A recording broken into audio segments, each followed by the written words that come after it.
All right, so we're going to talk a little bit about proof and what's called a two-column proof. There's many ways to do proofs, but this is a more common one that geometry teachers like, not only because it's easy to grade, it's pretty well organized, and it's easy to spot mistakes or flaws in logic.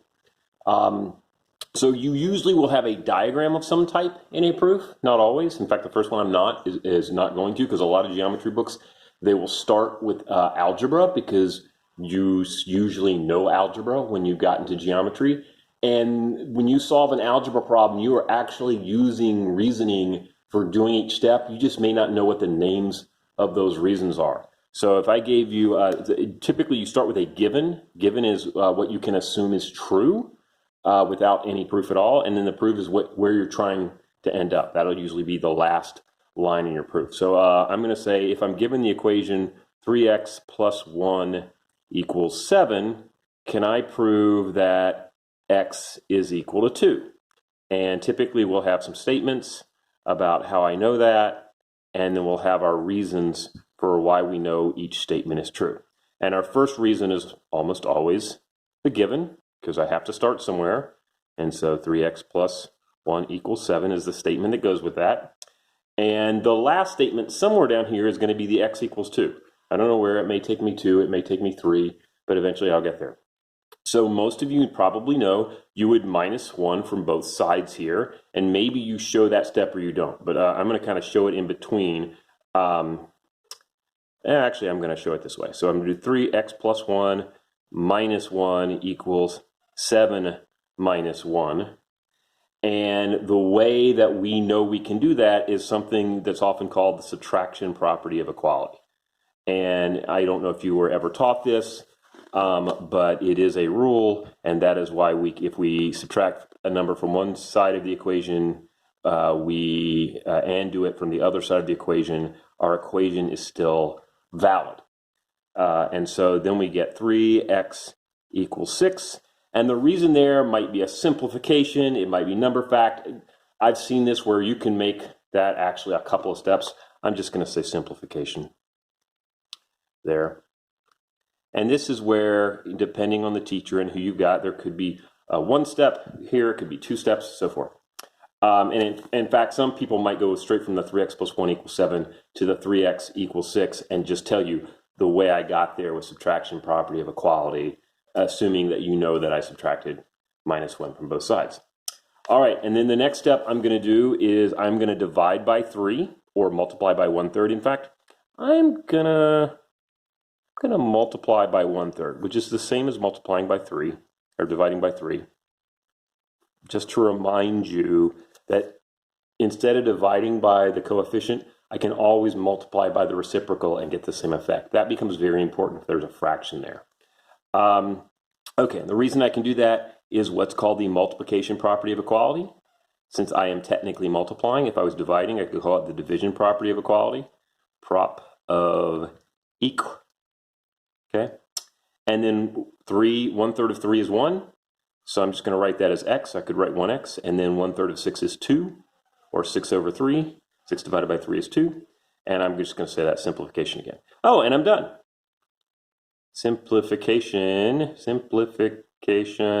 I think I spelled it simplification, oh yeah, I got an extra L in there. Very creative in my spelling there. Okay, so that is the basic idea for a proof. So let's do a geometry proof. Okay, geometry proof. I've got parallelogram ABCD, and I'm trying to prove that angle B is congruent to angle D, and here's my diagram. The legendary diagram you thought you'd heard of. Now, this is a parallelogram. It may or may not have the parallel lines marked or not, but I am told there for certain it's a parallelogram. I could actually have maybe quadrilateral ABCD, but then over here I've got it marked such. So we're going to start with given, always my first statement, and I'm going to say parallelogram, lelogram. My spelling is problematic today. ABCD. And then since I don't have it marked, I'm going to actually mark these as parallel. And I'm going to state, well, I just did that. So I'm going to say CD is parallel to AB. And I'm going to say AD segment is parallel to CB. And the reason I know that is, well, that's the definition of a parallelogram, is the opposite sides are parallel. Parallelogram. Okay. Now, this is the trick that you often need to do a lot in geometry. Usually, a lot of geometry is making use of congruent triangles. Not always, but often. And we don't have any triangles in this picture. And so one of the things you will often do if you don't have any triangles is you will create triangles. And you do that by adding an auxiliary line. And part of the secret is knowing where to add it. And I've done this proof before, so I know to add it here. And so I'm going to say AC, let's see, AC, well, what do I want to say there? Is congruent to AC because it's this is often called the reflexive property. If you said same segment here, I'd accept that. And at some point, you might need to say auxiliary line. People do this at different places, and often they'll say, given or something like that for the auxiliary line, but they introduce it somewhere. Okay, and since I said it down, I'm going to mark it as well. Now notice these are tick marks, and I'm going to put 3 just so it's distinct, okay, as opposed to these others over here, which are parallel marks. All right, now, how can I prove the triangles are congruent? Well, kind of pretend, okay, so this angle here, DCA, is congruent to this angle down here, BAC.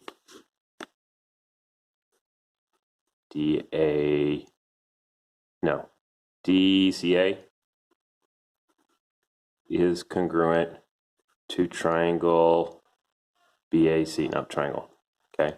And this is because they are alternate interior angles, okay? And I'm going to say 4 parallel lines. And similarly, if I kind of ignore those 2 lines, I say, oh, I got those 2 parallel lines with a transversal. So this one right here is congruent to that one right there. And I'm going to make this more obvious what I'm doing there. Okay, so those 2 and those 2. Okay, so in this case, I've got, that's DAC, and this is why I need 3 letters, which is why we studied that in class, and BCA. And the reason is the same.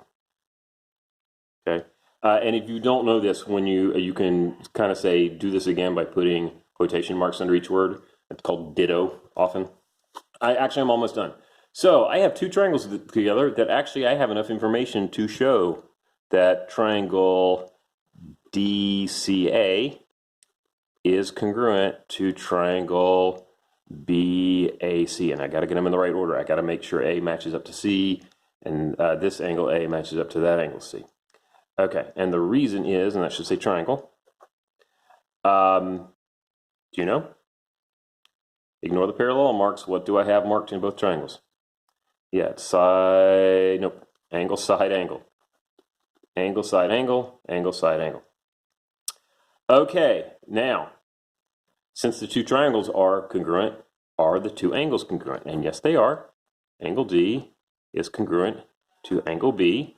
And if you just told me that corresponding parts of congruent triangles are congruent, or the triangles are congruent, therefore the parts are congruent, that would be correct. But we have a quicker way to say that, which is CPCTC, which you can leave it at that, but let me remind you what it means. It means corresponding parts. So corresponding parts are like D and B, or DC and AB. We actually know those 2 sides are congruent as well now. Corresponding parts of congruent triangles. We just proved those 2 triangles are congruent. So are congruent. So the are congruent actually refers back to the corresponding parts. Okay, so A better way maybe to state this would be if triangles are congruent, then the corresponding parts are congruent. But this is the way that most geometry books state it. All right, that's plenty. Thanks for listening. Bye.